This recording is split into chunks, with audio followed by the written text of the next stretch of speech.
It shouldn't come as no surprise that I have serious concerns with both the deployment of the National Guard and the Marines to Los Angeles. I served in the Marine Corps. We are trained to be war fighters, not for crowd control.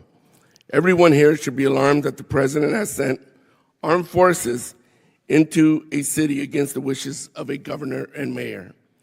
I am concerned this administration is purposely escalating the situation with this step and politicizing our armed forces in the process. Let's call it for what it is. It's political theater. Hegseth, are the Marines in Los Angeles ordered to protect property by any means necessary? Sir, I would say the ICE officers and police officers being attacked is not political theater. The National Guard and Marines, just yes or no. Just yes or no. The National Guard and Marines have the full authority to protect federal ICE agents. Yes or no? Can you just say yes or no? This isn't Fox anymore. Just yes or no. They're there to protect federal agents and federal. Another BS answer. Under the SRUF, the use of force, are Marines allowed to fire warning shots? No. Now that's more like it. Isn't that easy? Well, I'm going to beat this drum because you refuse to take responsibility. Will you take responsibility for having made a mistake? Not to mention many people would say break the law in participating in the Signal group chat that included a journalist, your wife, your brother, where classified information was shared. Sir, every way I communicate is authorized. Okay, if you want to say that. I have called for your resignation. I didn't think you were qualified before your confirmation, and you have done nothing to inspire confidence in your ability to lead competently. You broke the law in sharing classified information, and in doing so, endangered the lives of our service members that you are responsible for. Your inability to hold yourself accountable makes you incapable to lead. This alone makes you unfit to be the Secretary of Defense. He served in the Marine Corps. That is the first thing Representative Salud Carbajal said when he sat down across from Pete Hegseth, not to impress anyone, not as a credential to flash, as a foundation, because what he was about to say would have been easy to dismiss as partisan politics without it. He told the room, Marines are trained to be war fighters, not for crowd control.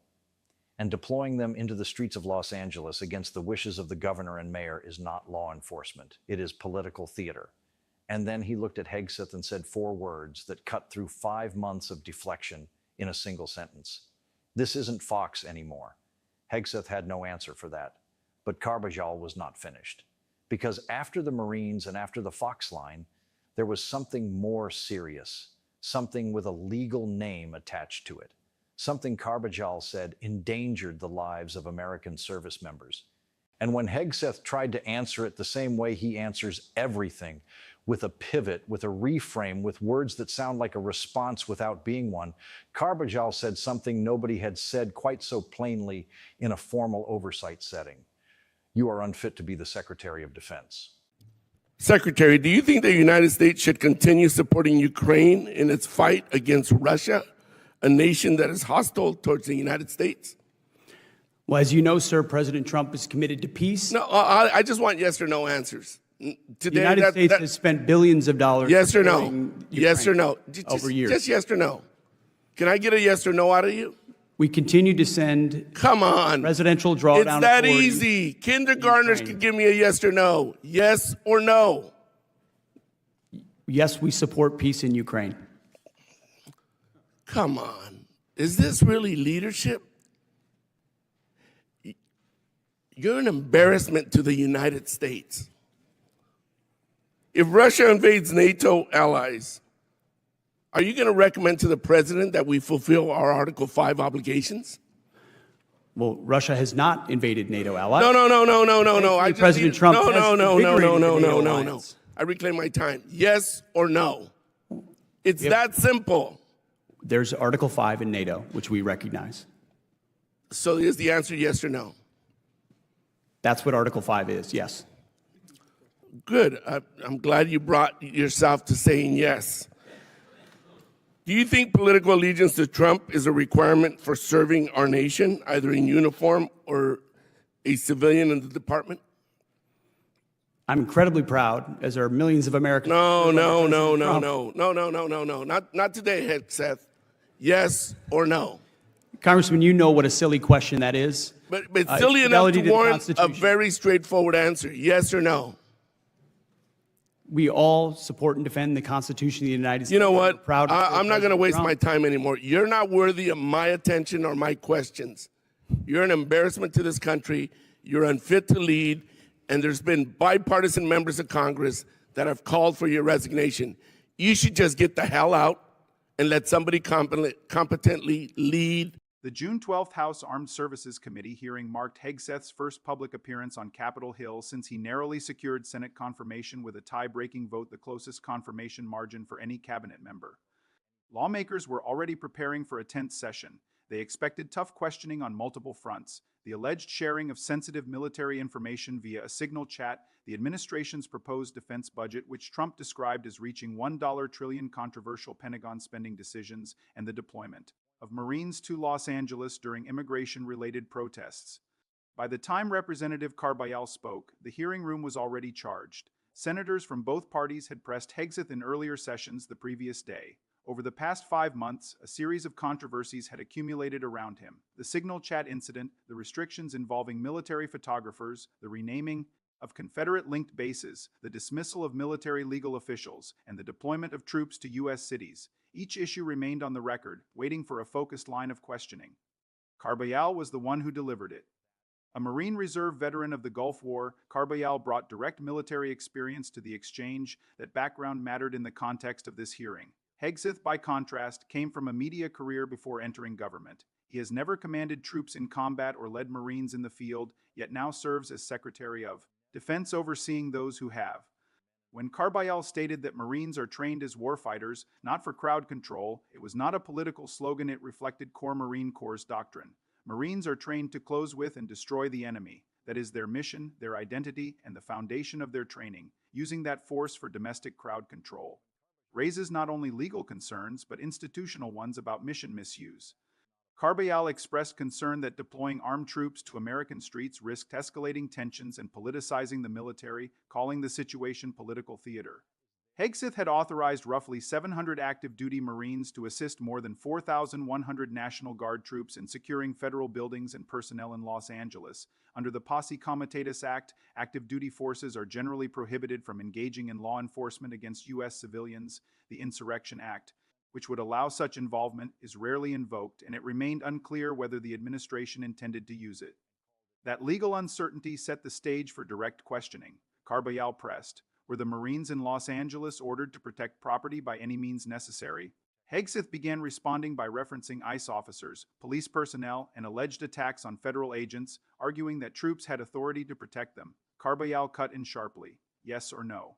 Hegseth continued with broader justifications about protecting federal personnel. Carbajal rejected the response. That's not answering the question. He then escalated the line of inquiry under the standing rules for use of force, the legal framework governing when U.S. military personnel may fire their weapons. Carbajal asked whether Marines in Los Angeles were authorized to fire warning shots.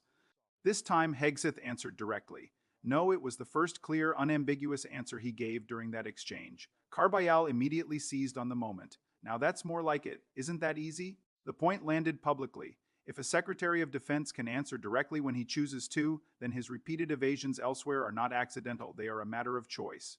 He then drew a pointed contrast to Hegseth's media background, saying, in effect, that this was not a television set. This isn't Fox anymore. The remark was a deliberate reference to Hegseth's years as a host on Fox and Friends Weekend, where interviews were typically friendly, unchallenged, and structured without adversarial pressure. Congressional hearings operate in the opposite manner. Time is limited, questions are targeted, and evasions are immediately exposed. Carbajal's message was clear. The expectations of a television studio do not carry over into a congressional oversight hearing, and in that room, the difference was on full display. Hegseth repeatedly avoided directly stating whether he would hold himself accountable, instead emphasizing that he serves at the pleasure of the president. That framing is significant. It places his accountability not within the institution he leads, not within constitutional oversight, not within the chain of responsibility that governs the Department of Defense, but almost entirely in the authority of one individual. That is exactly what Carbajal was challenging when he said Hegseth's inability to hold himself accountable made him unfit to lead. In a military institution, accountability is foundational. Every service member is trained to understand it from day one. Responsibility flows both upward and downward. You are accountable for your actions. And for the people under your command, authority and accountability are inseparable. Carbajal, as a Marine Corps veteran, was speaking from within that framework. He was not describing it theoretically, he was invoking the standard by which military leadership is judged. The chairman's final reminder about decorum was restrained and institutional, the kind of intervention used when a hearing has reached a breaking point and the room needs to regain order. And then there was the line that defined the moment. You should just get the hell out. 6 words, delivered by a Marine veteran to the civilian head of the U.S. Department of Defense inside a formal congressional oversight hearing, on the record and on camera. That is what the committee witnessed on June 12, 2025. Then the exchange turned to the Signal chat, and that is where the hearing shifted from political tension to something far more legally consequential.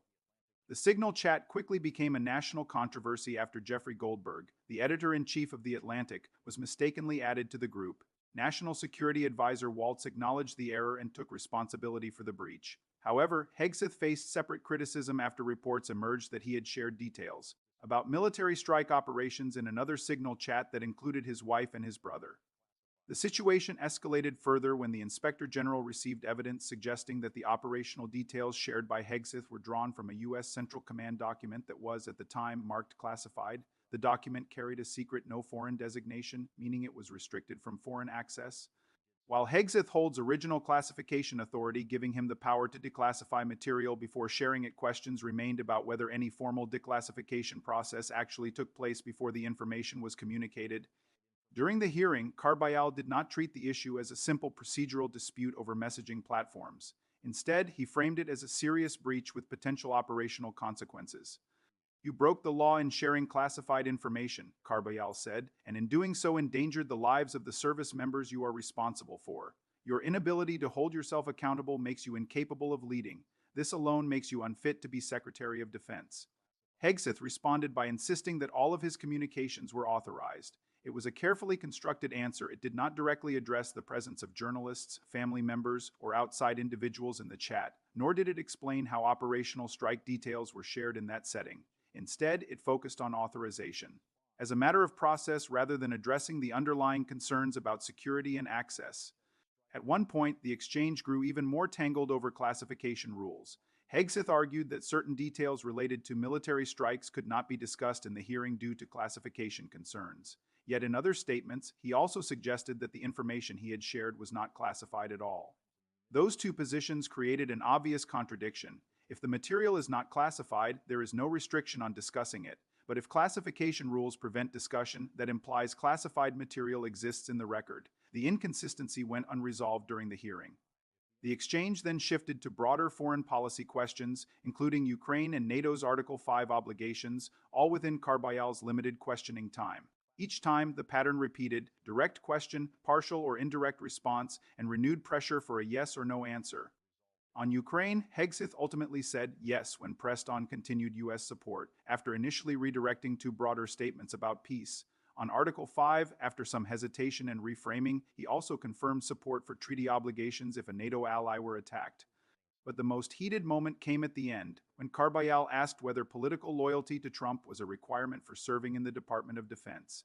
Hegseth began to respond by emphasizing his pride in service members and Americans more broadly. But Carbajal immediately cut him off. No, not today. Yes or no? Hegseth dismissed the question as silly.